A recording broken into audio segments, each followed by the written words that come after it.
Hello everyone and welcome to electrical engineering. और आज मैं आपको कुछ बहुत ही इंपॉर्टेंट एमसीक्यू क्वेश्चन बताऊंगा जो कि हमारा स्विच गियर एंड प्रोटेक्शन से है। तो सबसे पहला क्वेश्चन देखते हैं। क्वेश्चन है the positive sequence impedance of a transmission line is. देखिए, सबसे पहले यहाँ पे समझते हैं पॉजिटिव सीक्वेंस होता क्या है। हमारे थ्री फेज सिस्टम के अंदर दो कंडीशन आता है। सबसे पहला है यहाँ पे बैलेंस सिस्टम, ठीक है, और दूसरा है हमारा अनबैलेंस सिस्टम। देखिए, बैलेंस सिस्टम होता क्या है इसको समझते हैं। बैलेंस सिस्टम में मान लीजिए ये हमारा थ्री फेज है, आर हो गया, ये वाई हो गया और ये बी हो गया, ठीक है। तो तीनों फेज के अंदर जो वोल्टेज और करंट का वैल्यू होता है ये सेम होता है। कहने का मतलब अगर आर फेज के अंदर हमारा 200 वोल्ट है और 10 एम्पियर का करंट फ्लो हो रहा है तो यही वोल्टेज जो होगा वाई में भी होगा और बी में भी होगा, ठीक है। तो इसको बोलते हैं हम लोग बैलेंस सिस्टम। दूसरा है हमारा यहाँ पे अनबैलेंस सिस्टम। अनबैलेंस सिस्टम में क्या होता है, ये जो तीनों फेज है हमारा आर वाई और बी, इन तीनों फेज में जो करंट और वोल्टेज का वैल्यू होता है ये डिफरेंट डिफरेंट होता है। कहने का मतलब अगर आर के अंदर हमारा 200 वोल्ट है तो वाई के अंदर हमारा यहाँ पे कुछ डिफरेंट हो जाएगा, 180 लेके चलते हैं, और बी के अंदर मान लीजिए 150 है हमारा, ठीक है। तो वोल्टेज और करंट का जो वैल्यू होता है अनबैलेंस सिस्टम में वो डिफरेंट डिफरेंट हो जाता है तीनों फेज का। अब देखिए, अभी मैंने आपको बताया था पिछले वीडियो के अंदर कि जब हम लोग स्विच गियर डिज़ाइन करते हैं और स्विच गियर के अंदर हमारा आता है सर्किट ब्रेकर, रिले, उसके बाद सीटी हो गया, पीटी हो गया, और भी जितना भी एप्लियंस हो, स्विचेस हो गया, फ्यूज हो गया, ये सब हम लोग डिज़ाइन करते हैं स्विच गियर के अंदर, ठीक है। तो सर्किट ब्रेकर या फिर रिले या फिर सीटी या फिर पीटी को डिज़ाइन करने के लिए हम लोग पढ़ते हैं फॉल्ट। तो फॉल्ट क्यों पढ़ते हैं, मान लीजिए ये हमारा एक सिस्टम है जिसके अंदर करंट का वैल्यू आ रहा है आई एम्पियर, ठीक है। अब आपको पता है किसी भी सिस्टम के अंदर जब फॉल्ट कंडीशन आता है यानी फॉल्ट आता है तो या तो करंट का वैल्यू इंक्रीज होता है या तो फिर डिक्रीज होता है, ठीक है। ज्यादातर करंट का वैल्यू इंक्रीज होता है, ठीक है। तो यहाँ पे हम लोग ये एनालाइज करते हैं कि नॉर्मल करंट से कितना वैल्यू का जो कितना वैल्यू का करंट इंक्रीज हो रहा है जब हमारे सिस्टम के अंदर फॉल्ट आ रहा है। कहने का मतलब अगर मान लीजिए नॉर्मल केस में हमारे इस वायर के अंदर 10 एम्पियर का करंट फ्लो हो रहा था और अचानक से इसके अंदर कुछ शॉर्ट सर्किट हो गया या फिर कोई भी फॉल्ट आ गया, तो यहाँ पे जो करंट का वैल्यू है ये मान लीजिए हमारा 15 एम्पियर आ गया, ठीक है। तो यहाँ से हम लोग को अंदाजा मिल चुका है कि इस सिस्टम के अंदर जब भी फॉल्ट होगा तो 5 एम्पियर नहीं तो 6 एम्पियर का करंट का वैल्यू जो होता है वो इंक्रीज होता है। तो इस बेसिस से यानी इसको एनालाइज करके ही हम लोग यहाँ पे डिजाइन करते हैं सर्किट ब्रेकर, क्योंकि सर्किट ब्रेकर का एक रेटिंग होगा, ठीक है। और यहाँ पे ये जो रेटिंग देंगे ये हम लोग को मिलता है सिर्फ यहाँ पे, जब तक हम लोग फॉल्ट नहीं पढ़ेंगे तब तो यहाँ पे हम लोग को रेटिंग नहीं दे सकते हैं कि सर्किट ब्रेकर कितना रेटिंग का यहाँ पे लगाएंगे, ठीक है। तो किसी भी स्विच गियर का रेटिंग फाइंड आउट करने के लिए हम लोग पढ़ते हैं फॉल्ट। और फॉल्ट जो है सिमेट्रिकल यानी जो हमारा बैलेंस्ड है, बैलेंस सिस्टम में क्या होता है फॉल्ट कैलकुलेट करना ईजी होता है। क्यों ईजी होता है, क्योंकि हर एक फेज में हमारा जो वोल्टेज और करंट का वैल्यू है सेम है। तो एक फेज को हम लोग लेकर के चलते हैं और एक फेज को एनालाइज कर लेते हैं, ठीक है। एक फेज का जो भी फॉल्ट कंडीशन में करंट का या फिर वोल्टेज का वैल्यू इंक्रीज हो रहा है उस बेसिस से हम लोग का क्या होगा, दूसरा जो फेज है वाई और बी, इसमें भी हमारा यही सिस्टम होगा, यानी यही इंक्रीज होगा और यही डिक्रीज होगा वोल्टेज और करंट का। तो हमारा बैलेंस सिस्टम का जो भी फॉल्ट कैलकुलेशन होता है वो ईजी होता है। लेकिन जब हमारा सिस्टम अनबैलेंस हो जाता है तो अनबैलेंस सिस्टम में फॉल्ट को कैलकुलेट करना बहुत ही मुश्किल हो जाता है, ठीक है। क्यों मुश्किल होगा, क्योंकि तीनों फेज में हमारा डिफरेंट डिफरेंट करंट और वोल्टेज फ्लो होता है। तो इसके लिए पढ़ते हैं हम लोग सिमेट्रिकल कंपोनेंट। और सिमेट्रिकल कंपोनेंट के अंदर आता है हमारा तीन कंडीशन। पहला है यहाँ पे जीरो सीक्वेंस, उसके बाद दूसरा आता है पॉजिटिव सीक्वेंस और लास्ट है हमारा नेगेटिव सीक्वेंस, ठीक है। अब इसको देखते हैं ये क्या होता है। पहले यहाँ से एक चीज़ और देख लीजिए, ये हमारा जो वेव फॉर्म है ये है हमारा सिस्टम का बैलेंस, यानी जब हमारा सिस्टम बैलेंस होता है तो वेव फॉर्म थ्री फेज का कुछ इस तरह से होता है। और इसको अगर मैं फेजर डायग्राम से दिखाऊं तो ये मान लीजिए हमारा आर फेज है, ये वाई फेज है और ये हमारा बी फेज है। तो तीनों के बीच में जो एंगल बनता है ये होता है 120 120 120 डिग्री का, ठीक है। यानी आपस में 120 डिग्री इलेक्ट्रिकल अपार्ट होते हैं। और यहाँ पे जो ये लाइन दिख रहा है आपको, ये लाइन तीनों लाइन इक्वल होता है, ठीक है। और ये लाइन का मतलब होता है मैग्नीट्यूड। मैग्नीट्यूड कहने का मतलब तीनों फेज का जो लाइन है ये यहाँ पे इक्वल है। कहने का मतलब अगर ये मान लीजिए 10 सेंटीमीटर का एक लाइन है तो ये भी हमारा 10 सेंटीमीटर का होगा और ये भी हमारा 10 सेंटीमीटर का होगा। और ये लाइन हम लोग को बताता है कि इसके अंदर जो वोल्टेज और करंट का वैल्यू है ये इक्वल है।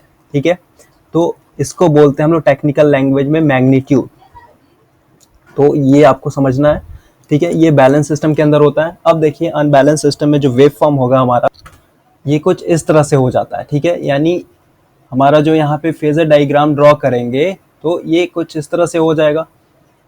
यानी ये मान लीजिए हमारा ये R है, ये Y है और ये B है। तो इसमें क्या होता है, R का देखिए यहाँ पे मैग्नीट्यूड कुछ कम हो गया, यानी ये लाइन कम है इस लाइन से और ये थोड़ा इससे छोटा है। तो इसका मतलब हुआ कि तीनों फेज के अंदर वोल्टेज और करंट का वैल्यू है वो डिफरेंट है। और यहाँ पे देखिए एंगल भी हमारा क्या होगा, शिफ्ट हो गया। अब यहाँ पे 120 डिग्री का तीनों के बीच में एंगल नहीं बचा है। ठीक है, तो इसको बोलते हैं अनबैलेंस सिस्टम। अब इस सिस्टम का जब हम लोग फॉल्ट कैलकुलेट करेंगे तो हम लोग पढ़ते हैं एसिमेट्रिकल फॉल्ट। ठीक है, अब देखिए एसिमेट्रिकल फॉल्ट कैसे हम लोग फाइंड आउट करते हैं। ये देखिए, ये डायग्राम देखिए, पहला फिगर है, ये दूसरा फिगर है और ये हमारा तीसरा और ये चौथा।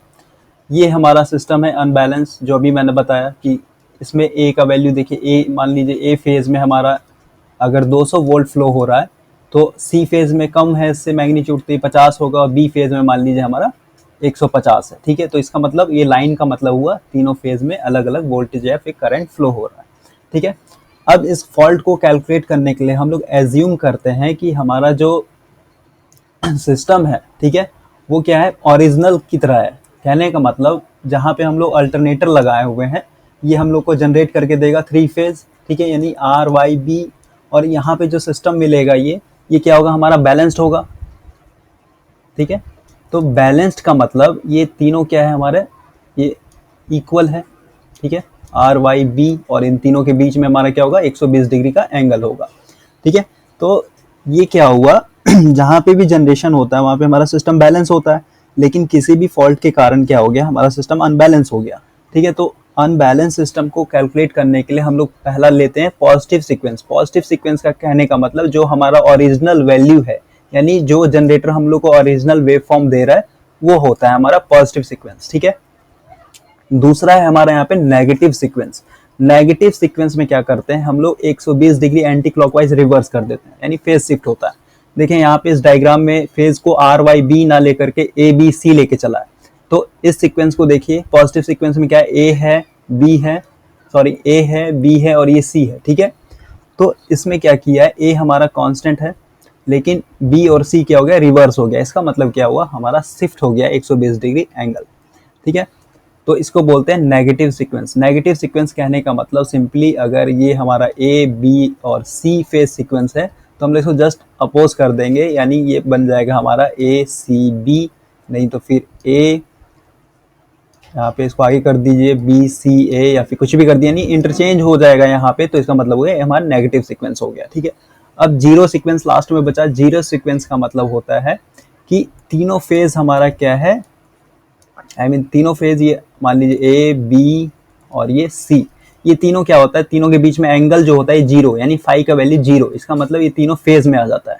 ठीक है, तो इसको बोलते हैं हम लोग जीरो सीक्वेंस। और ये हमारा सिस्टम में तभी आता है जब ये तीनों फेज हमारा ग्राउंड हो जाएगा। ठीक है, यानी शॉर्ट करके ये ग्राउंड हो जाएगा तो यहाँ पे हमारा जीरो सीक्वेंस अकर हो जाता है, यानी तीनों फेज में आ गया। ठीक है, तो उतना डीपली नहीं समझना है यहाँ पे, बस थोड़ा थोड़ा समझना है। तो यहाँ पे जो क्वेश्चन पूछा है कि ट्रांसमिशन लाइन के अंदर जो पॉजिटिव सीक्वेंस इम्पीडेंस होगा वो क्या होगा, तो इसका आंसर हो जाएगा B, equal to the negative sequence current. अब ये कैसे हुआ, इस डायग्राम को देखिए, ये पॉजिटिव सीक्वेंस वाले डायग्राम को और ये नेगेटिव सीक्वेंस वाले डायग्राम में। ठीक है, दोनों का जब मैग्नीट्यूड होता है वो सेम होता है। यहाँ पे फिगर में थोड़ा सा छोटा दिखाया गया इस फिगर को, लेकिन ये दोनों क्या है, सेम है। ठीक है, बस इसमें फेज का शिफ्टिंग हो गया है। तो इसका मतलब ये और ये हमारा दोनों इक्वल है, लेकिन बस यहाँ पे फेज का शिफ्टिंग हो गया। तो जो इम्पिडेंस इस फेज का होगा वही इम्पिडेंस इस फेज का होगा, क्योंकि यहाँ पे हमारा दोनों क्या है, इक्वल मैग्नीट्यूड का है। तो इस बेसिस में हमारा जो पॉजिटिव सीक्वेंस का इम्पिडेंस होगा, ठीक है, वो नेगेटिव सीक्वेंस का इम्पिडेंस के बराबर होता है। ठीक है, तो ये आपको याद रखना है, और इतना मैंने एक्सप्लेन किया तो आप समझ सकते हैं कि मैं क्या कहना चाहता हूँ। चलिए नेक्स्ट क्वेश्चन है the breaking capacity of a three phase circuit breaker is given by. देखिए इसका आंसर होगा A √3 into service voltage into rated symmetrical current. यहाँ पे 3-फेज सर्किट ब्रेकर है, इसलिए यहाँ पे हम लोग √3 से मल्टीप्लाई कर रहे हैं, ठीक है। लेकिन अगर आपसे कोई सिंगल फेज सर्किट ब्रेकर का ब्रेकिंग कैपेसिटी पूछेगा तो यहाँ पे सिंपली हमारा वोल्टेज इंटू करंट हो जाएगा, यानी ये √3 हट जाएगा, सिंपली याद रखिए। ठीक है, अब देखिए सर्किट ब्रेकर का दो ड्यूटी होता है, यानी दो काम होता है। सबसे पहला है यहाँ पे ब्रेकिंग कैपेसिटी, इसको समझते हैं क्या होता है, और दूसरा होता है हमारा यहाँ पे मेकिंग कैपेसिटी। ठीक है, अब देखिए सबसे पहले ब्रेकिंग कैपेसिटी समझते हैं। देखिए सर्किट ब्रेकर के अंदर हमारा दो कांटेक्ट होता है, ये मान लीजिए ए है और ये मान लीजिए बी है। ठीक है, ए कांटेक्ट जो होता है हमारा फिक्स्ड होता है और ये जो दूसरा कांटेक्ट होता है ये मूव करता है। ठीक है, अब नॉर्मल सिचुएशन में क्या होता है, ये आपस में दोनों कांटेक्ट बना के रखता है, यानी दोनों क्लोज रहता है कुछ इस तरह से, और यहाँ से मान लीजिए हमारा करंट फ्लो हो रहा है 10 एम्पियर का, और आउटपुट में मिल रहा है हम लोग को 10 एम्पियर का। लेकिन जैसे सिस्टम के अंदर फॉल्ट आता है तो क्या होगा, हमारा सर्किट ब्रेक करेगा। लेकिन ऐसा नहीं है कि जैसे सर्किट के अंदर फॉल्ट आया यानी शॉर्ट सर्किट हुआ तो हमारा करंट का वैल्यू इंक्रीज हुआ, तो यहाँ पे तुरंत सर्किट ब्रेकर ओपन नहीं होता है। ठीक है, यहाँ पे कुछ मैक्सिमम वैल्यू ऑफ करंट जो है फ्लो करता है सर्किट ब्रेकर के अंदर शॉर्ट सर्किट होने के बाद भी। तो जिस मैक्सिमम वैल्यू ऑफ करंट पे, ठीक है, यानी मैक्सिमम वैल्यू ऑफ करंट पे ये सर्किट ब्रेक करेगा उसको बोलते हैं हम लोग breaking capacity of a circuit breaker. ठीक है, यानी यहाँ पे कुछ देर तक मैक्सिमम करंट फ्लो होता है इस कॉन्टेक्ट के बीच से। ठीक है, उसके बाद ही हमारा सर्किट ब्रेकर जो है ओपन होता है, क्योंकि यहाँ पे रिले लगा होता है, रिले हमारा यहाँ पे सेंस करता है, तो उसको सेंस करने में कुछ टाइम लगता है, यानी नैनो सेकेंड। और यहाँ पे देखिए वन नहीं तो हाफ साइकिल जो है ये मैक्सिमम करंट जो होता है यहाँ से फ्लो कर जाता है। ठीक है, तो जिस मैक्सिमम वैल्यू ऑफ करंट पे सर्किट ब्रेकर ओपन होता है उसको बोलते हैं ब्रेकिंग कैपेसिटी, और ब्रेकिंग कैपेसिटी का यहाँ पे फॉर्मूला लिखा हुआ है। अब देखिए मेकिंग कैपेसिटी क्या होता है, इसको समझते हैं। देखिए यहाँ से नाम से ही आपको पता चल रहा है मेकिंग कैपेसिटी, यानी जब हमारे सिस्टम के अंदर जैसे ही फॉल्ट क्लियर हो जाएगा तो कॉन्टेक्ट फिर से क्या होगा, आपस में क्लोज होता है। ठीक है, यानी फिर से आपस में ये टच होगा आकर के।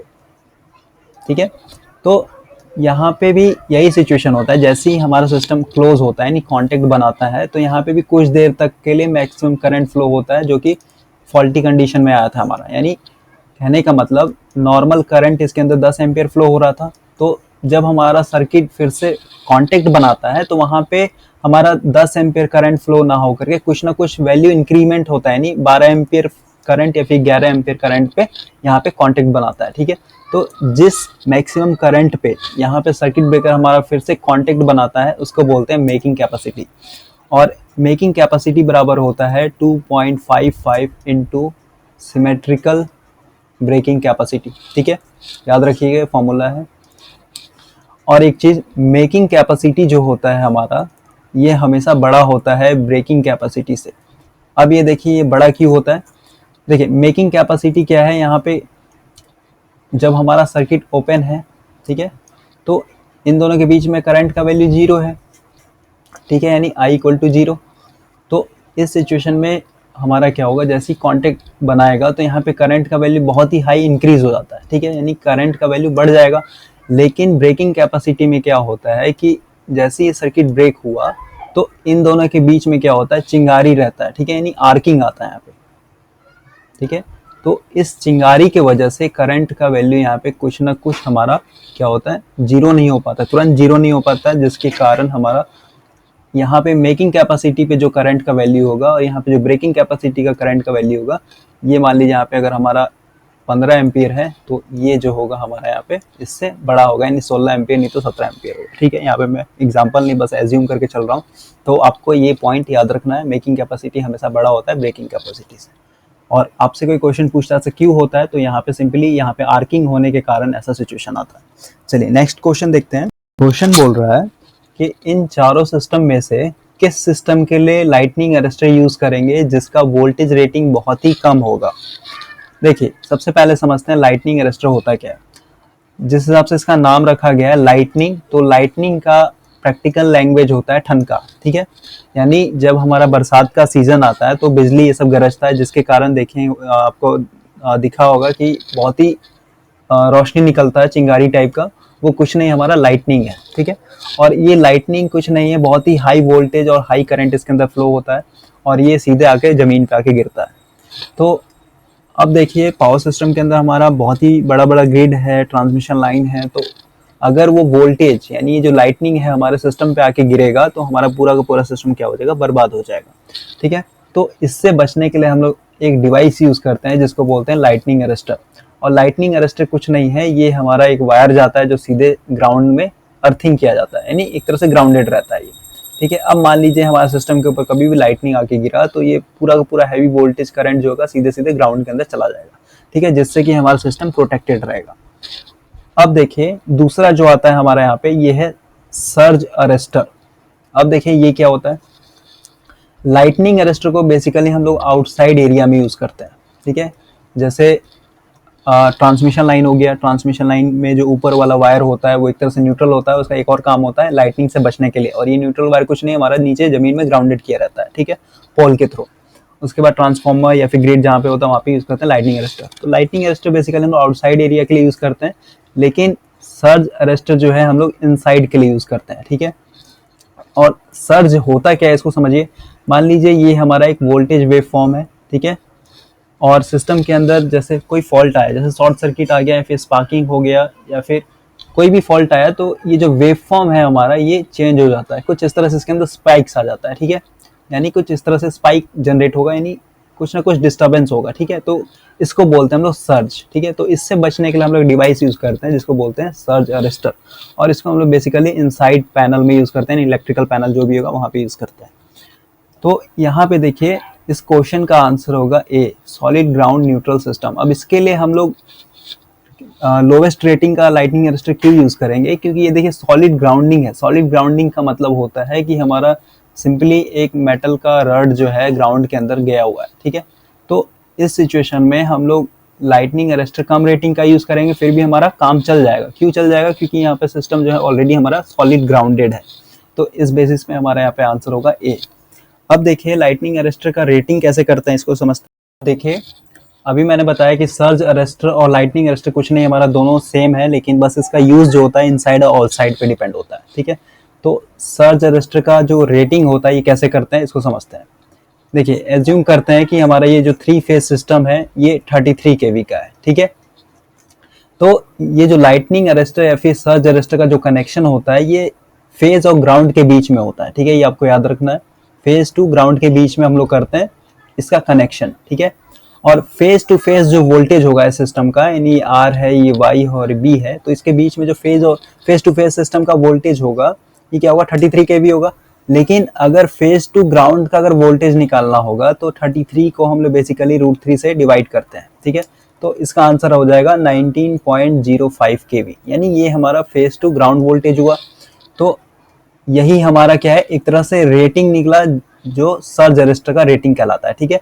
तो सर्ज अरेस्टर या फिर लाइटनिंग अरेस्टर का इस रेटिंग से थोड़ा सा वैल्यू इंक्रीज करके रखते हैं, यानी ये जो 19.05 आया, तो यहाँ पे जो सर्ज अरेस्टर का जो रेटिंग लगाएंगे ये 30 kV नहीं तो 25 kV का लगाएंगे, ताकि सिस्टम के अंदर कभी भी वोल्टेज अप डाउन हो तो उस बेसिस पे हमारा सर्ज अरेस्टर जो है प्रॉपरली काम कर सके, ठीक है। तो इस तरह से हम लोग रेटिंग करते हैं, और यहाँ से आपको ये जरूर याद रखना है कि सर्ज अरेस्टर का जो कनेक्शन होता है ये फेज टू ग्राउंड में होता है, ठीक है।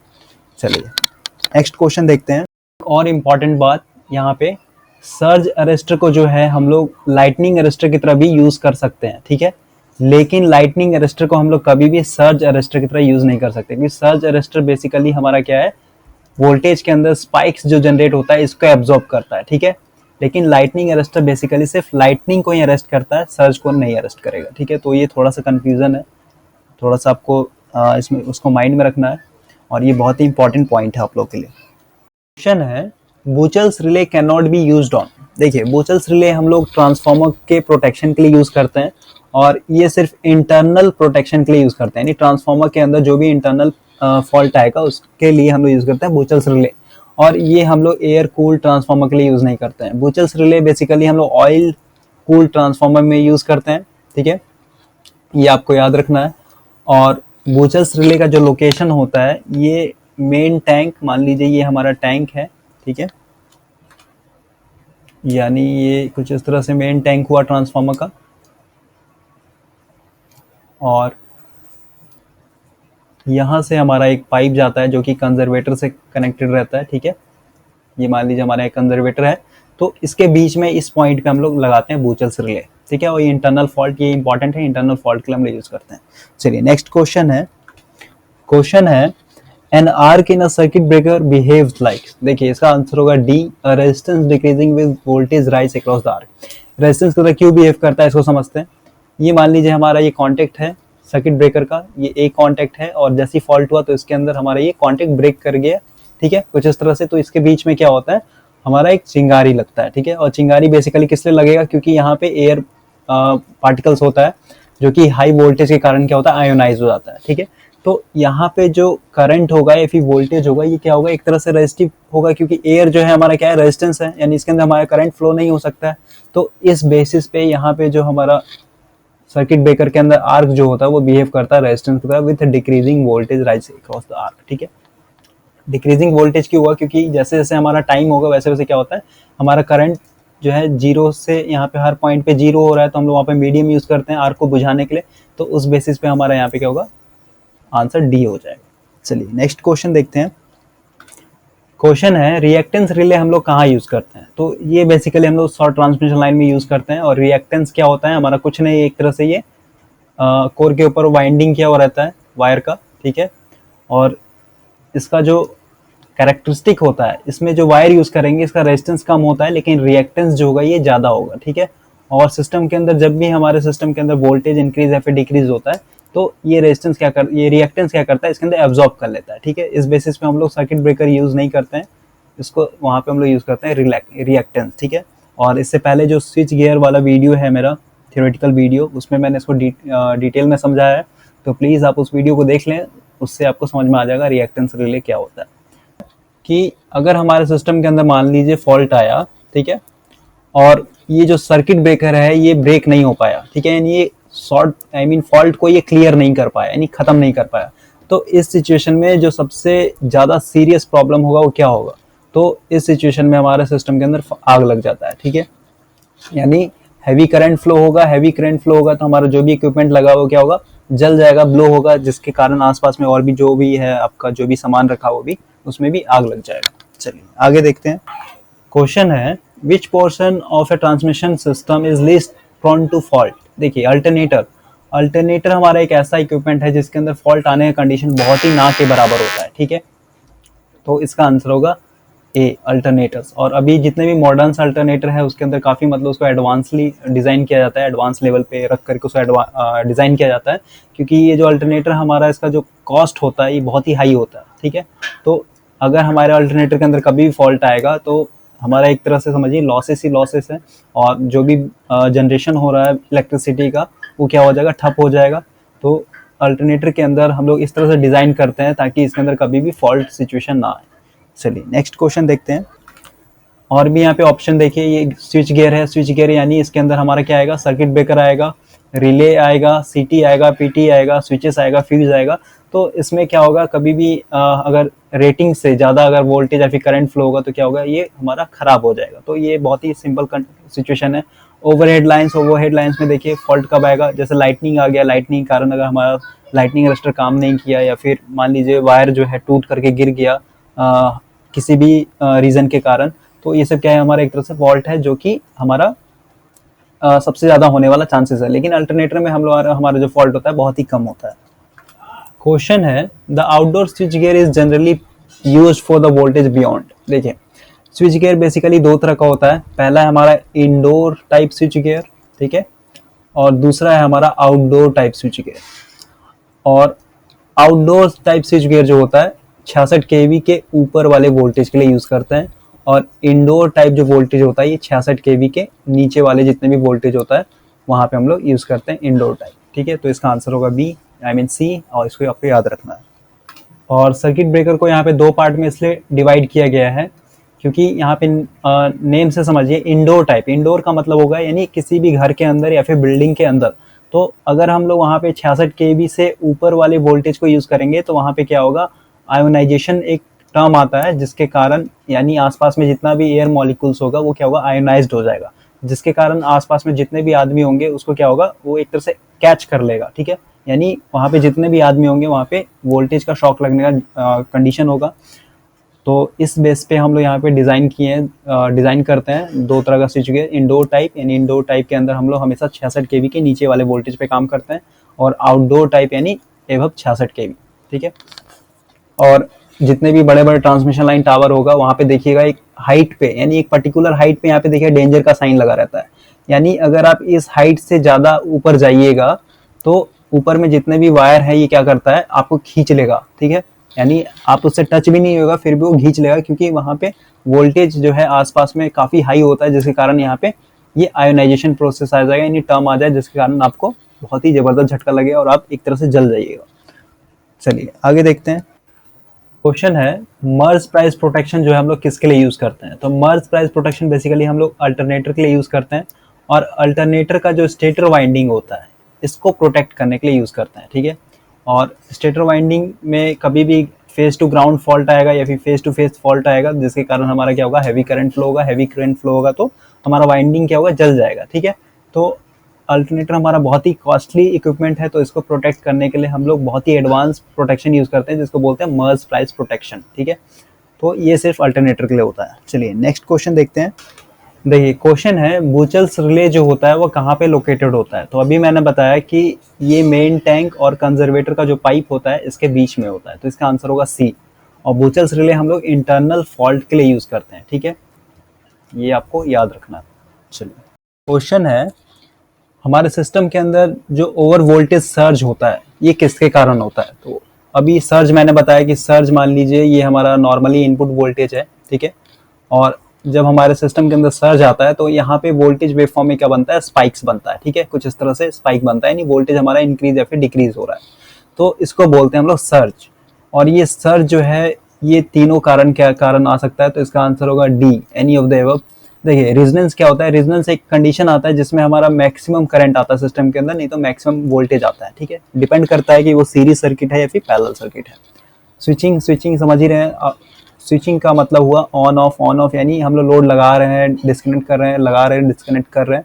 उसके बाद लास्ट है लाइटनिंग, यानी लाइटनिंग मतलब अभी मैंने बताया क्लाइमेट जब हमारा चेंज होता है जिस कारण हमारा एक लाइटनिंग बहुत ही हैवी वोल्टेज का सिस्टम के ऊपर फ्लो होगा, तो वो वोल्टेज के अंदर क्या होता है, सर्ज लाता है, ठीक है। चलिए नेक्स्ट क्वेश्चन देखते हैं।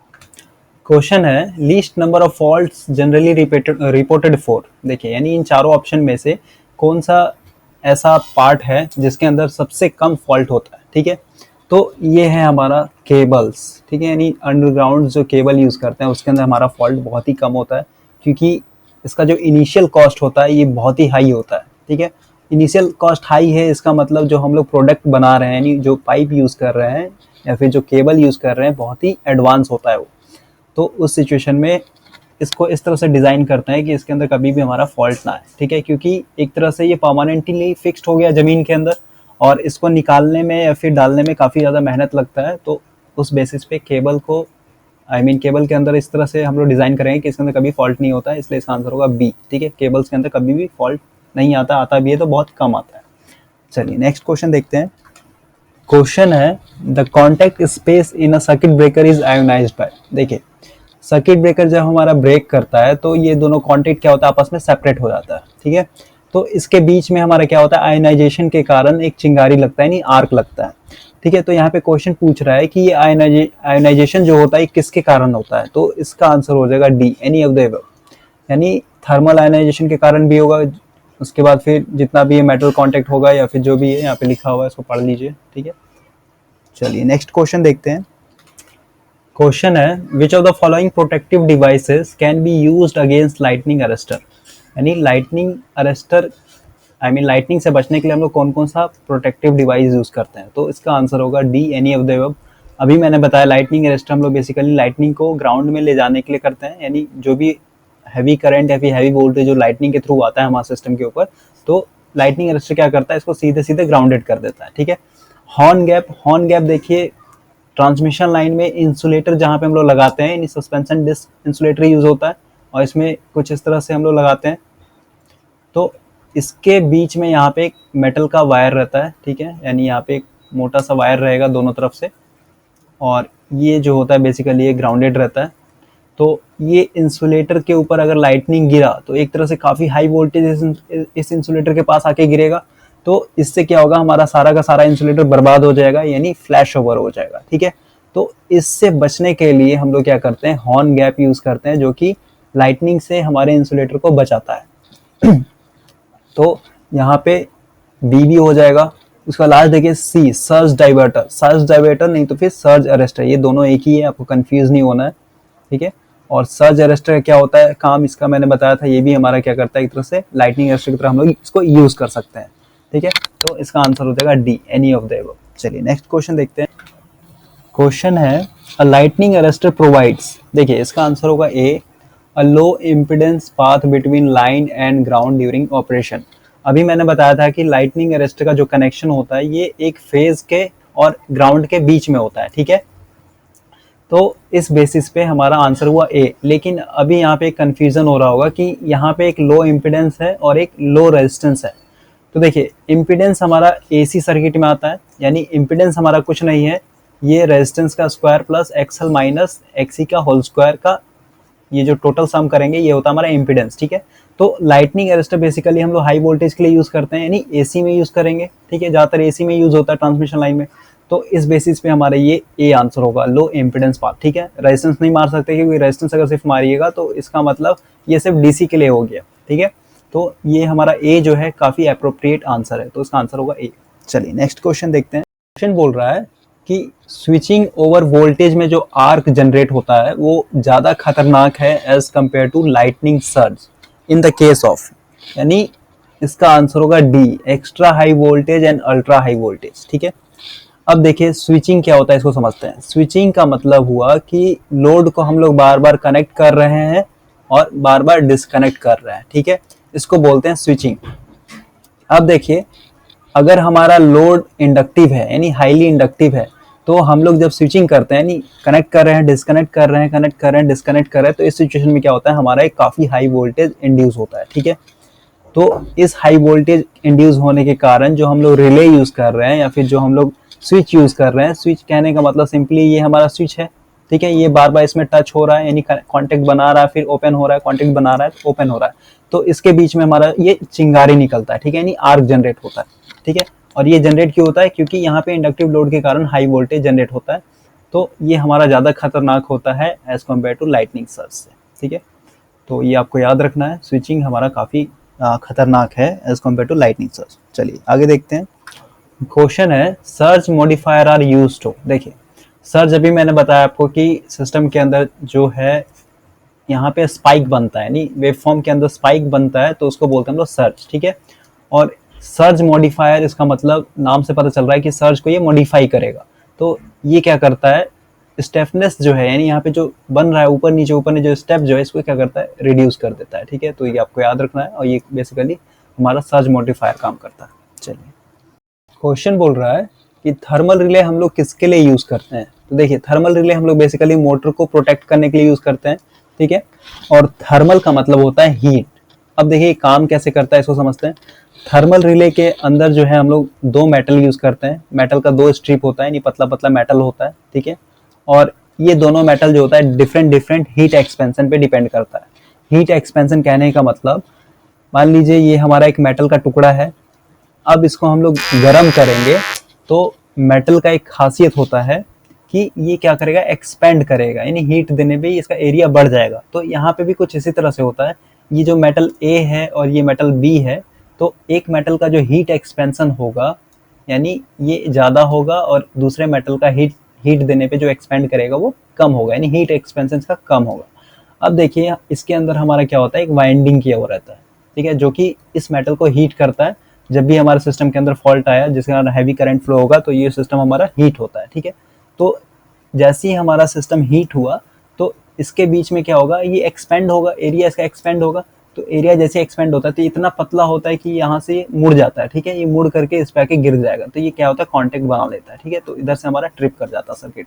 तो इसी बेसिस पे हमारा थर्मल रिले काम करता है और थर्मल रिले हम लोग मोटर के प्रोटेक्शन के लिए यूज करते हैं, ठीक है, ताकि मोटर के अंदर कभी भी हीटिंग प्रोड्यूस ओवरलोड के कारण तो वो हमारा थर्मल रिले सेंस कर ले और हमारा सर्किट को ट्रिप कर दे। चलिए नेक्स्ट क्वेश्चन देखते हैं। क्वेश्चन है, in a circuit breaker ionization is not facilitated bye.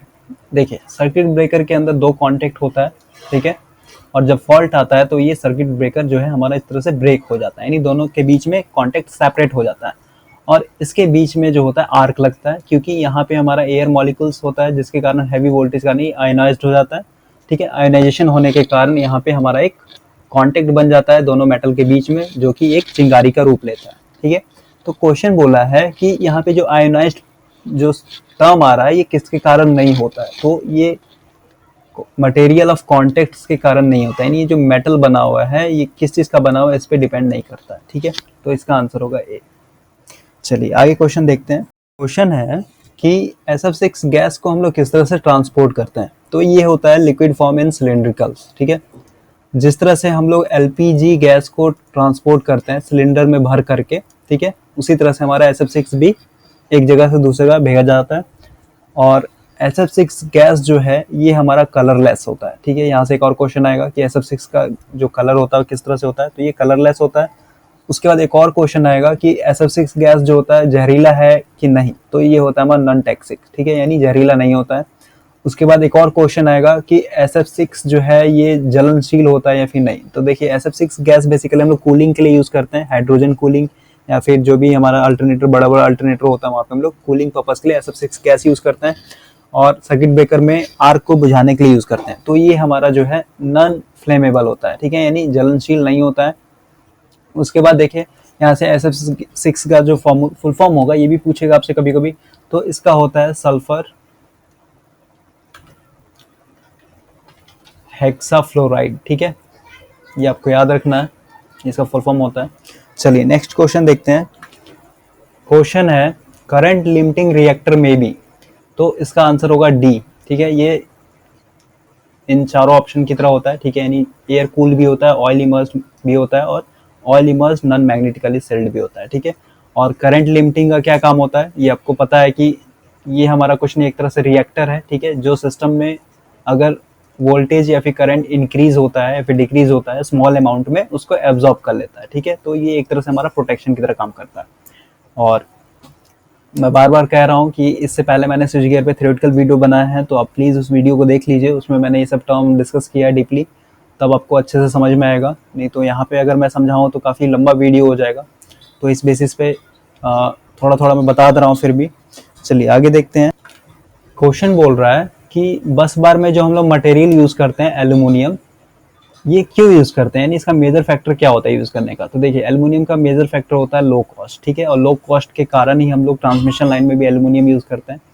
और यहाँ पे देखिए बस बार हमारा कुछ नहीं है, ये मान लीजिए हमारा जनरेटर है जो कि 3 फेज सप्लाई दे रहा है हम लोग को जनरेट करके, तो यहाँ पे हम लोग एक कंडक्टर यूज़ करते हैं, ठीक है, जिसको बोलते हैं हम लोग बस, ठीक है, और यहाँ से हमारा कनेक्शन होता है फीडर का, ठीक है, या फिर ट्रांसमिशन लाइन का। तो ये हमारा कुछ नहीं है, एक तरह से हमारा एक वायर होता है जो कि जनरेटर से जो भी वोल्टेज सप्लाई होता है उसको सप्लाई करता है फीडर तक, ठीक है, उसको बोलते हैं बस बार, ठीक है। तो बस बार में एल्युमिनियम हम लोग बेसिकली यूज़ करते हैं क्योंकि उसका कॉस्ट काफ़ी कम होता है। अब देखिए नेक्स्ट क्वेश्चन बोल रहा है कि इन तीनों ऑप्शन में से कौन सा ऐसा मेटल है जो फ्यूज़ के लिए यूज़ किया जाता है लेकिन इसमें ऑक्सीडेशन प्रॉब्लम सबसे ज़्यादा होता है, तो ये होता है हमारा कॉपर के साथ, ठीक है। कॉपर जो है ऑक्सीजन के साथ बहुत ही जल्दी रिएक्ट करता है, ठीक है, और ऑक्सीडेशन का मतलब होता है किसी भी चीज़ जो है रिएक्ट कर रहा है ऑक्सीजन के साथ उसको बोलते हैं हम लोग ऑक्सीडाइजेशन, ठीक है, ऑक्सीडेशन। और कॉपर जो है बहुत ही जल्दी रिएक्ट करता है ऑक्सीजन के साथ, और आप देखे होंगे कॉपर, मान लीजिए अगर हमारा एक नेकेड कॉपर वायर जा रहा है तो इसके ऊपर एटमॉस्फेरिक कंडीशन के कारण ऑक्सीडेशन के कारण क्या होता है, इसके ऊपर हरा हरा एक परत जम जाता है, ठीक है, जिसको बोलते हैं ऑक्सीडेशन, और ये कॉपर में सबसे ज़्यादा होता है।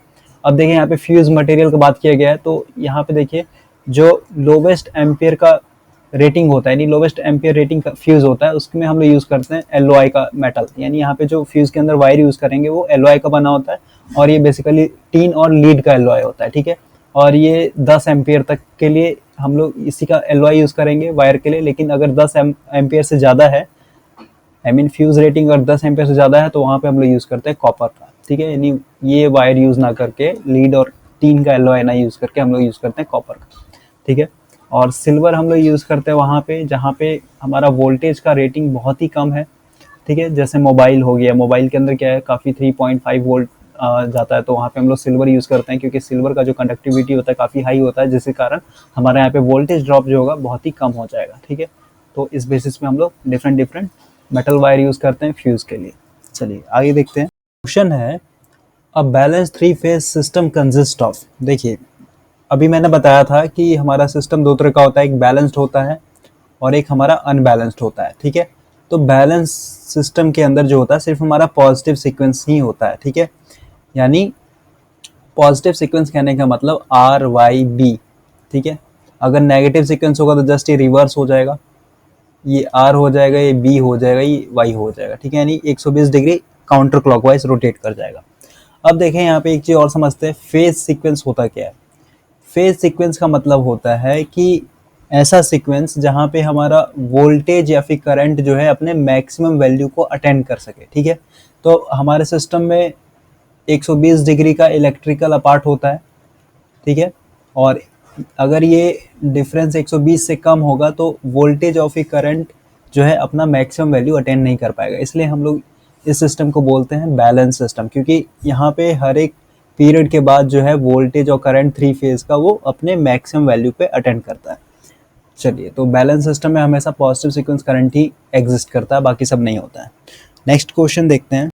क्वेश्चन है अ फ्यूज वायर पॉजेस। देखिए फ्यूज वायर का जो टाइम कैरेक्टरिस्टिक होता है ये होता है इनवर्स टाइम कैरेक्टरिस्टिक।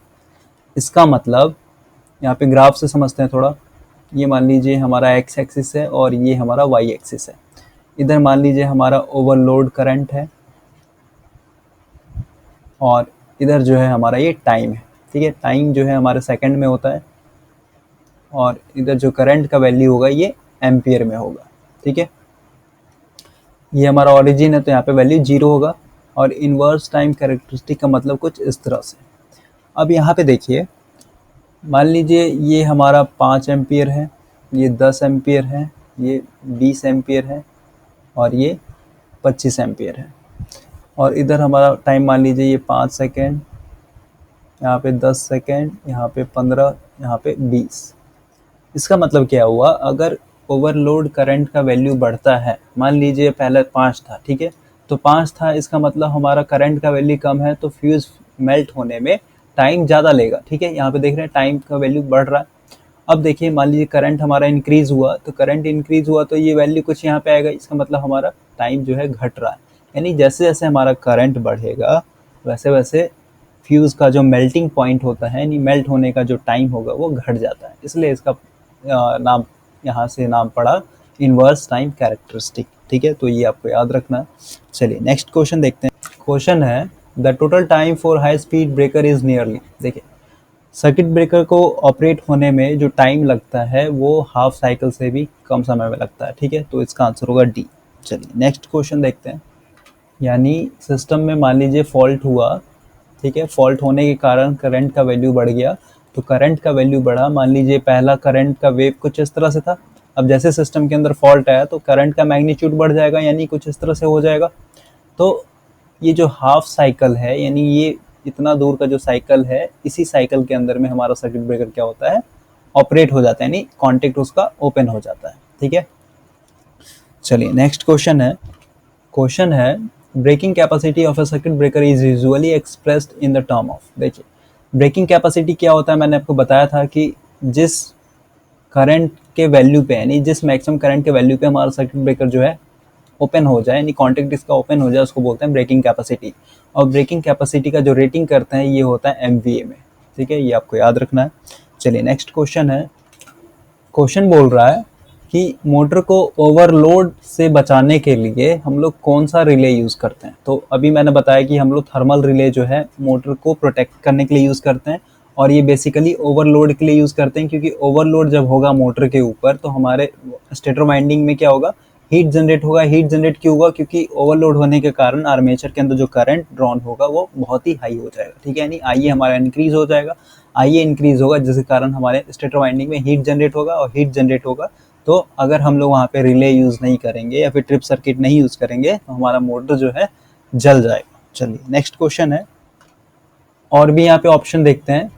देखिए इम्पिडेंस रिले है, तो इम्पिडेंस रिले जो है, इम्पिडेंस रिले हम लोग बेसिकली यूज़ करते हैं शॉर्ट ट्रांसमिशन लाइन में, ठीक है।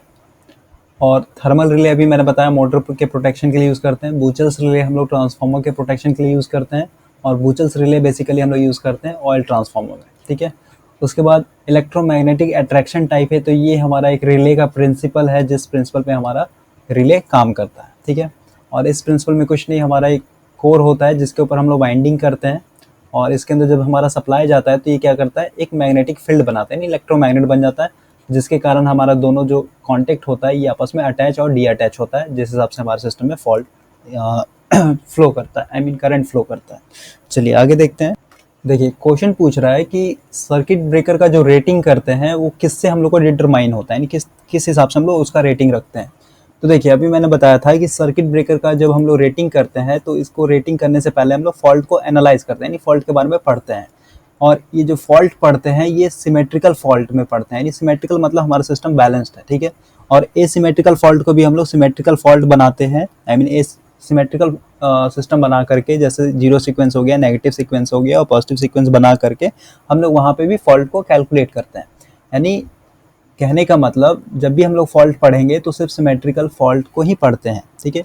तो यहाँ पे आंसर हो जाएगा बी, यानी सिमेट्रिकल फॉल्ट में जितना करंट का वैल्यू इंक्रीज या फिर डिक्रीज हो रहा है उस बेसिस पे हम लोग जो है सर्किट ब्रेकर का रेटिंग करते हैं।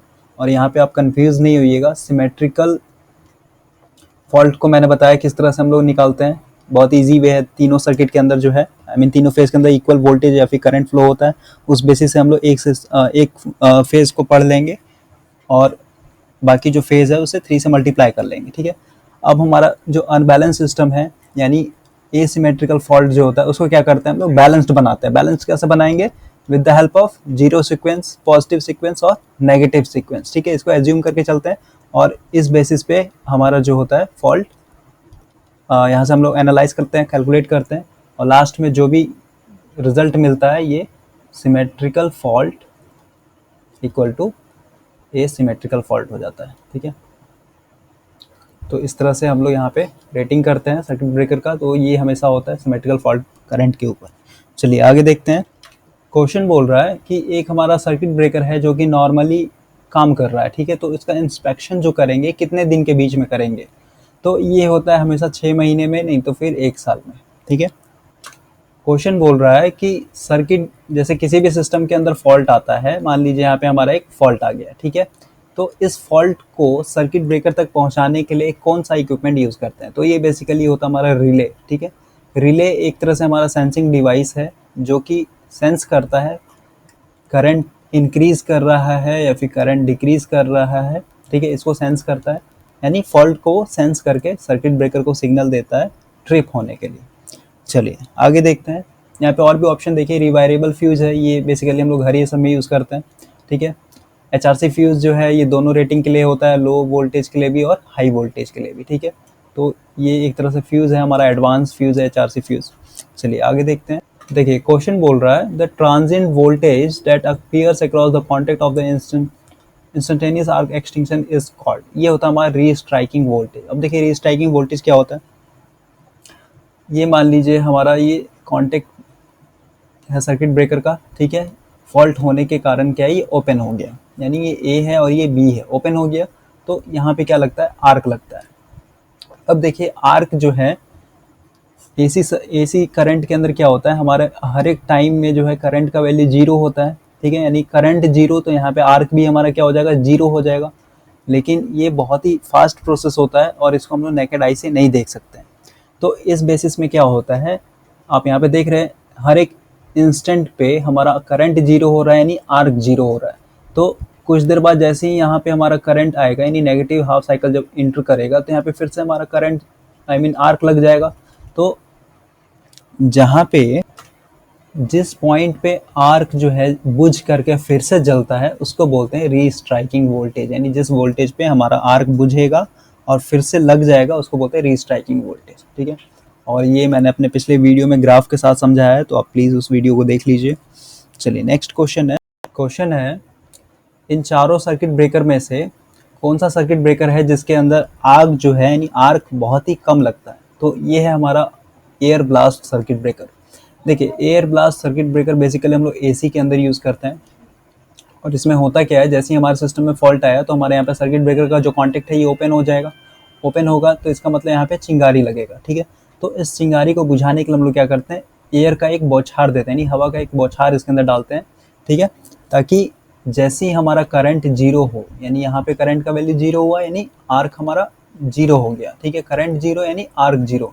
जैसे ही हमारा करंट का वैल्यू जीरो होता है, आर्क जीरो, तो यहाँ पे हम लोग एयर ब्लास्ट यानी हवा का एक झोंका यहाँ पे डालते हैं पंखा से या फिर कोई अदर मीडियम से, ताकि हमारे सिस्टम में आर्क जो है तुरंत बुझ जाए। ठीक है, तो ये एयर ब्लास्ट सर्किट ब्रेकर में आर्क बहुत ही कम लगता है। ठीक है, चलिए आगे देखते हैं।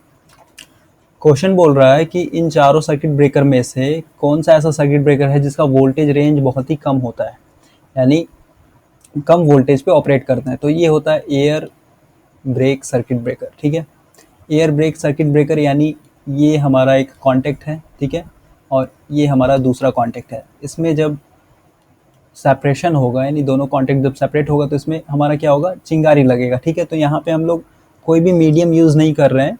ठीक है, जो नॉर्मली हमारा एयर है, ठीक है, एयर हम लोग यूज़ कर रहे हैं इस आर्क को बुझाने के लिए।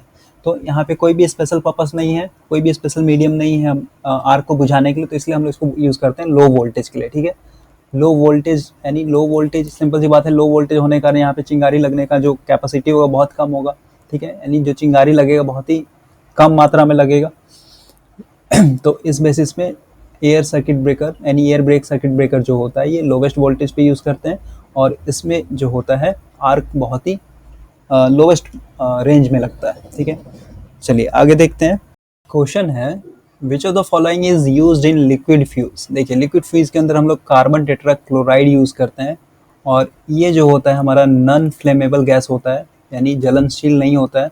और इसको हम लोग इसलिए यूज़ करते हैं क्योंकि ये देखिए लिक्विड फ्यूज है, यानी एक हमारा कुछ इस तरह से बॉक्स बना होगा। ठीक है, जहाँ से हमारा एक वायर जाएगा, यानी फ्यूज वायर यहाँ से क्रॉस करेगा, और इसके आसपास में जो होता है हमारा लिक्विड भरा होता है, और ये लिक्विड कुछ नहीं हमारा, ये क्या है, कार्बन टेट्राक्लोराइड। अब देखिए जैसे ही यहाँ से हमारा शॉर्ट सर्किट हुआ यानी करंट का वैल्यू इंक्रीज हुआ, करंट का वैल्यू इंक्रीज हुआ तो ये क्या होता है, फ्यूज होता है, यानी ये हमारा जो वायर है ये मेल्ट हो जाएगा। तो मेल्ट होने के कारण क्या होता है, इसके अंदर आग ना लगे। ठीक है, तो आग ना लगने के लिए हम लोग यहाँ पे कार्बन यानी लिक्विड यूज़ करते हैं, और ये जो फ्यूज़ है ये हाई रेटिंग यानी हाई वोल्टेज पे यूज़ किया जाता है। ठीक है, और हाई वोल्टेज जहाँ पे भी होगा सिंपल सी बात है वहाँ पे हमारा आर्क जो है जनरेट होता है, तो उस आर्क को बुझाने के लिए हम यहाँ पे लिक्विड यूज़ करते हैं। चलिए आगे देखते हैं। यहाँ पे और भी देखिए, ये जो बी ऑप्शन है यहाँ पे सल्फर हेक्साफ्लोराइड, ये बेसिकली हम लोग SF6 इसको बोलते हैं, और ये सर्किट ब्रेकर में यूज़ करते हैं। और सर्किट ब्रेकर बेसिकली आपको पता है कि फ्यूज़ से एबव रेटिंग का ही होता है सर्किट ब्रेकर, यानी अगर फ्यूज़ मान लीजिए यहाँ पे लेकर चलते हैं 10 आई मीन 11 kV तक के लिए डिज़ाइन करते हैं, तो सर्किट ब्रेकर जो होता है हमेशा 11 kV से एबव के लिए ही डिज़ाइन करते हैं।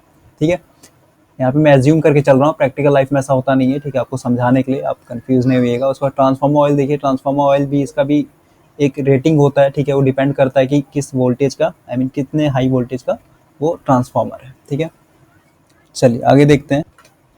क्वेश्चन है dash gives rise two symmetrical fault. देखिए सिमेट्रिकल फॉल्ट इन चारों ऑप्शन में से डी है, 3 फेज शॉर्ट सर्किटेड। ठीक है, यानी जब हमारा तीनों फेज आपस में शॉर्ट कर जाएगा तो इसको बोलते हैं हम लोग सिमेट्रिकल फॉल्ट। ठीक है, बाकी सब जो है ये हमारा अनसिमेट्रिकल फॉल्ट है, तीनों ऊपर वाला। चलिए आगे देखते हैं। और पावर सिस्टम में जो सबसे ज़्यादा फॉल्ट होता है वो होता है हमारा एसिमेट्रिकल फॉल्ट, ये आपको याद रखना है। ठीक है, सिमेट्रिकल फॉल्ट बहुत ही कम होता है हमारे सिस्टम के अंदर। चलिए क्वेश्चन है HRC fuse provides best protection in case of. देखिए HRC फ्यूज जो है बेटर प्रोटेक्शन प्रोवाइड करता है जब हमारे सिस्टम के अंदर शॉर्ट सर्किट फ्लो होता है, यानी शॉर्ट सर्किट अकर होता है। ठीक है, शॉर्ट सर्किट अकर हुआ यानी करंट का वैल्यू हाई हो गया, करंट का वैल्यू हाई हो गया तो यहाँ पे जो HRC फ्यूज के अंदर जो मेटल है यानी जो यहाँ पे वायर यूज़ कर रहे हैं कंडक्टिंग वायर, ये क्या होता है, मेल्ट हो जाता है। ठीक है, चलिए आगे देखते हैं। और HRC फ्यूज़ में भी यहाँ पे हम लोग यहाँ पे आग ना लगे इसके लिए हम लोग पाउडर यूज़ करते हैं, ठीक है, क्वेंचिंग पाउडर होता है, ताकि जब ये मेल्ट होगा, ये अंदर वाला वायर मेल्ट होगा तो इसके बीच में कभी भी हमारा आग ना लगे, ठीक है। तो ये हमारा क्या होता है, यहाँ पे पाउडर जो यूज़ करते हैं ये इंसुलेटर की तरह काम करता है। चलिए आगे देखते हैं। क्वेश्चन बोल रहा है कि सर्किट ब्रेकर के अंदर जब फॉल्ट होता है, यानी फॉल्ट होने से लेकर के आर्क बुझने तक का जो टाइम होता है उसको क्या बोलते हैं, तो उसको बोलते हैं हम लोग क्लियरिंग टाइम, ठीक है। ये आपको याद रखना है, यानी सिस्टम के अंदर जब फॉल्ट आया, ठीक है, फॉल्ट आया इसका मतलब हमारा सर्किट ब्रेकर ओपन हुआ, सर्किट ब्रेकर ओपन हुआ इसका मतलब यहाँ पे चिंगारी लगा। तो सर्किट जिस टाइम से ओपन हुआ और ये आर्क बुझने तक के टाइम को हम लोग बोलते हैं क्लियरिंग टाइम, ठीक है। चलिए आगे देखते हैं। क्वेश्चन है, in a single bus bar system there will be complete shutdown when. देखिए ये हमारा सिंगल बस बार सिस्टम है, ठीक है, यानी ये मान लीजिए हमारा जनरेटर है जो कि हम लोग को बिजली जनरेट कर रहा है, ठीक है। और यहाँ पे जो बस बार होता है ये बेसिकली एक वायर होता है, ठीक है, जो फीडर को सप्लाई देता है।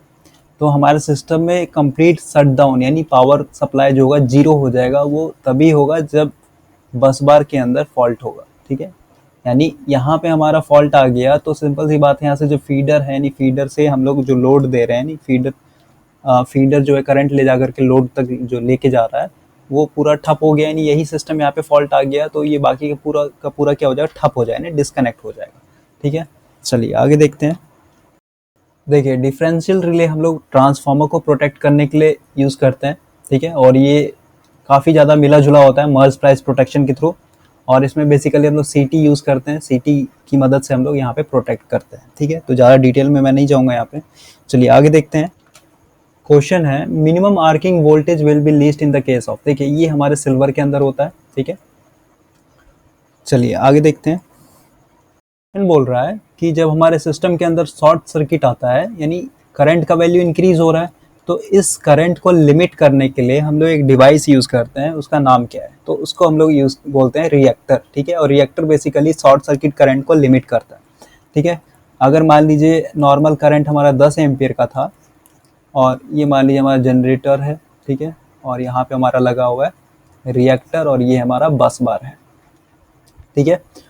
और यहाँ पे मान लीजिए सिस्टम के अंदर कोई भी फॉल्ट आया जिसके कारण जो है यहाँ से जो जनरेटर सप्लाई कर रहा है करंट ये बढ़ गया, यानी 10 एम्पियर से मान लीजिए 15 एम्पियर बढ़ गया, ठीक है, यानी 5 एम्पियर इसका इंक्रीमेंट हो गया। तो इस 5 एम्पियर को एब्जॉर्ब करने के लिए हम लोग यहाँ पे लगाते हैं रिएक्टर, ठीक है।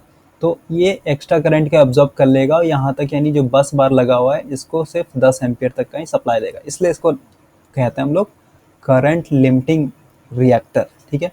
तो reactor basically short circuit current को लिमिट करता है। चलिए आगे देखते हैं। क्वेश्चन है, which one of the following is not a part of a circuit breaker. यानी इन चारों ऑप्शन में से कौन सा ऐसा पार्ट है जो सर्किट ब्रेकर का नहीं है, तो ये होगा बी, कंजर्वेटर। कंजर्वेटर देखिए बेसिकली हमारा ट्रांसफार्मर का एक पार्ट है, ठीक है, और कंजर्वेटर जो है ये ट्रांसफार्मर का जो मेन टैंक होता है इसके ऊपर इंस्टॉल होता है। और कंजर्वेटर का काम होता है, जैसे यहाँ पे इस टैंक के अंदर ऑयल फिल है, अब देखिए जब हमारा ट्रांसफार्मर हीट होता है, हीट कैसे होगा, क्योंकि ये 24 आवर काम कर रहा है तो कुछ ना कुछ इसमें हीट जनरेट होगा। तो हीट जनरेट होने के कारण क्या होता है, ये जो ट्रांसफार्मर के अंदर ऑयल है इसका लेवल हाई होता है, ठीक है, यानी लेवल इंक्रीज होता है। तो लेवल इंक्रीज होगा तो ये क्या होता है, ये ऑयल इस पाइप के थ्रू आकर के यहाँ पे कंजर्वेटर में स्टोर होता है, ठीक है। और इस कंजर्वेटर से जो होता है एक बाहर में हमारा ब्रीदर लगा होता है और यहाँ पे एक सिलिका जेल का एक लेयर होता है ताकि इसके अंदर में कभी नमी ना आए, यानी मॉइस्चर ना आए। और यहाँ से ही क्या करता है, सांस लेता है। सांस लेने का मतलब ठंडा हवा यानी फ्रेश एयर जो है इसके अंदर लेकर के जाता है, कंजर्वेटर के अंदर लेके जाता है, ताकि ये जो यहाँ पे गर्म तेल आया हुआ है इसका टेम्परेचर कम हो सके, ठीक है। तो कंजर्वेटर का बेसिकली यही काम होता है। चलिए आगे देखते हैं। क्वेश्चन बोल रहा है, शॉर्ट सर्किट को हम लोग किस तरह से आइडेंटिफाई करते हैं। तो शॉर्ट सर्किट में बेसिकली हमारा करंट का वैल्यू काफ़ी हाई हो जाता है, तो इस बेसिस से हम लोग पता लगा सकते हैं कि हमारे सिस्टम में शॉर्ट सर्किट हुआ है। चलिए आगे देखते हैं। क्वेश्चन है, oil switches are employed for. देखिए ऑयल स्विचेस हम लोग बेसिकली हाई वोल्टेज और लार्ज करंट सर्किट के लिए यूज़ करते हैं, ठीक है। जहाँ पे भी ऑयल होगा समझ लीजिए ये हाई वोल्टेज के लिए यूज़ कर रहे हैं। और ऑयल इसलिए यूज़ करते हैं क्योंकि यहाँ पे जो इसका डाइलेक्ट्रिक होता है ये काफ़ी हाई होता है और एक तरह से इंसुलेशन का भी काम करता है, आई मीन कूलिंग का भी काम करता है और इंसुलेशन का भी काम करता है, ठीक है, बेटर इंसुलेशन होता है एज कम्पेयर टू एयर। चलिए आगे देखते हैं। इसी बेसिस पे जो हमारा ट्रांसफार्मर होता है उसमें ऑयल फिल करते हैं ताकि एक तरह से इसका इंसुलेशन बेटर हो और नेचुरल कूलिंग एयर ऑयल के थ्रू प्रोवाइडेड हो, ठीक है। क्वेश्चन है एयर ब्लास्ट सर्किट ब्रेकर में जो हम लोग एयर यूज़ करते हैं उसका क्या कैरेक्टरिस्टिक होना चाहिए। तो देखिए उसके अंदर मॉइस्चर नहीं होना चाहिए, must be free from moisture, ठीक है। अगर मॉइस्चर आएगा तो वहाँ पे क्या होगा, ये देखिए सर्किट ब्रेकर है, ठीक है। अब मान लीजिए इसके बीच में आग लगा है, चिंगारी लगा हुआ है। अब यहाँ से हम लोग क्या करते हैं, एयर ब्लास्ट करते हैं, ठीक है, यानी हवा को फोर्सली डालते हैं। तो अगर इस एयर के अंदर मॉइस्चर होगा यानी नमी होगा, नमी एक तरह से पानी, ठीक है, पानी होगा तो क्या होगा, इस चिंगारी को और बढ़ावा देगा, यानी एक तरह से और चिंगारी हमारा फैल जाएगा, ठीक है। तो वो जो एयर होगा वो हमारा फ्री फ्रॉम मॉइस्चर होना चाहिए। चलिए आगे देखते हैं। क्वेश्चन है a differential relay respond to. देखिए डिफरेंशियल रिले जो होता है basically vector difference of two electrical quantities होता है और डिफरेंशियल यहाँ पे नाम से पता चल रहा है नहीं, ये क्या करेगा, सब्ट्रैक्ट करेगा, ठीक है। और यहाँ पे वेक्टर इसलिए है क्योंकि हमारा जितना भी थ्री फेज सिस्टम है उसको हम लोग वेक्टर के थ्रू ही दिखाते हैं, ठीक है, यानी कुछ इस तरह से। इस बेसिस पे इसका आंसर होगा ए। और डिफरेंशियल रिले कहाँ यूज़ करते हैं इसको समझते हैं। डिफरेंशियल रिले जो है हम लोग बेसिकली इसको यूज़ करते हैं ट्रांसफार्मर के प्रोटेक्शन के लिए, ठीक है। और ये प्रोटेक्शन जो है सिमिलर होता है मर्ज स्प्लाइस प्रोटेक्शन, जिस तरह से हम लोग अल्टरनेटर करते हैं उसी तरह से हम लोग ट्रांसफार्मर के लिए भी करते हैं, लेकिन इसका नाम बस चेंज हो गया डिफरेंशियल रिले और इसमें कुछ कंस्ट्रक्शन भी चेंजिंग किया जाता है। और यहाँ पे हम लोग सीटी की मदद से और सर्किट ब्रेकर की मदद से जो है ट्रांसफार्मर को प्रोटेक्ट करते हैं। अब देखिए जो नेक्स्ट क्वेश्चन है हमारा यहाँ पे बोल रहा है कि फ्यूज़ हम लोग कहाँ तक के लिए यूज़ कर सकते हैं, यानी फ्यूज़ से जब प्रोटेक्शन करना होगा तो मैक्सिमम करंट का वैल्यू होगा वो कितना होगा। तो ये होता है 100 एम्पियर, यानी 100 एम्पियर से एबव में हम लोग सर्किट ब्रेकर यूज़ करते हैं, फ्यूज़ नहीं यूज़ करेंगे वहाँ पे, ठीक है। फ्यूज़ नहीं यूज़ करेंगे क्योंकि उसका कुछ डिसएडवांटेज है। सबसे बड़ा डिसएडवांटेज ये है कि उसको रिपेयर करने में टाइम लगेगा, ठीक है। और जितना भी हाई वोल्टेज है, ठीक है, यानी 100 करंट से एबव तो इसका मतलब हाई वोल्टेज, ठीक है। तो ये जितना भी है ये हमारा आउटडोर है, यानी कहने का मतलब वहाँ पे जो वर्कर है 24 आवर अवेलेबल नहीं है कि कभी भी फ्यूज़ ब्लो हो गया तो वहाँ पे रिपेयर करेगा जा करके। तो वहाँ पे हम लोग सर्किट ब्रेकर यूज़ करते हैं, ठीक है। और सर्किट ब्रेकर आपको पता है ये ऑटोमेटिक काम करता है, ट्रिप और फिर से क्लोज हो जाता है। तो इस बेसिस से इसका कुछ एडवांटेज है। चलिए आगे देखते हैं। क्वेश्चन बोल रहा है कि फ्यूज़ का जो रेटिंग करते हैं हम लोग किस में करते हैं। तो फ्यूज़ का रेटिंग बेसिकली एम्पियर्स में होता है, ठीक है। तो इसका आंसर होगा ए, करंट। चलिए आगे देखते हैं। क्वेश्चन है अ fuse in a motor circuit provides protection against. देखिए मोटर के अंदर जो हम लोग फ्यूज यूज़ करते हैं वो बेसिकली ओवरलोड से प्रोटेक्ट करता है, ठीक है। ओवरलोड से कैसे प्रोटेक्ट करेगा, ओवरलोड कहने का मतलब आर्मेचर करंट हमारा ज़्यादा हो रहा है, इंक्रीज़ हो रहा है, आर्मेचर करंट ज़्यादा इंक्रीज़ हो रहा है तो उसके क्रॉस क्या होता है, हम लोग एक फ्यूज़ यूज़ करते हैं और ये जब इसका वैल्यू करंट का वैल्यू इंक्रीज़ होगा तो ये फ्यूज़ क्या होगा, मेल्ट हो जाएगा, ठीक है। तो ये ओवरलोड से बचाता है मोटर को। चलिए आगे देखते हैं। क्वेश्चन है the power loss important factor for the design of. देखिए ये बेसिकली ट्रांसमिशन लाइन में होता है। ट्रांसमिशन लाइन में जिस तरह से आपको पता है कि ए पॉइंट से बी पॉइंट तक भेजने के लिए हम लोग हाई वोल्टेज यूज़ करते हैं। हाई वोल्टेज इसलिए यूज़ करते हैं ताकि ट्रांसमिशन के अंदर जो लॉसेस होगा वो कम हो सके, ठीक है। यानी पावर लॉस हमारा ये बहुत ही ज़्यादा यहाँ पे इंपॉर्टेंट होता है। चलिए आगे देखते हैं। क्वेश्चन है एन आइसोलेटर इज इंस्टॉल्ड। देखिए आइसोलेटर जो है दोनों तरफ होता है सर्किट ब्रेकर के, तो इसका आंसर होगा D, generally on both side of A isolator, I mean circuit breaker. देखिए आइसोलेटर का काम क्या होता है इसको समझते हैं। मान लीजिए ये हमारा एक सिस्टम है जिसके अंदर करंट फ्लो हो रहा है आई एम्पियर, ठीक है। और यहाँ पे हमारा लगा हुआ है सर्किट ब्रेकर जो कि अभी कॉन्टेक्ट इसका क्लोज है, यानी नॉर्मल काम कर रहा है। इसके बाद यहाँ पे होता है, इधर भी हमारा आइसोलेटर होता है और इधर भी हमारा आइसोलेटर होता है।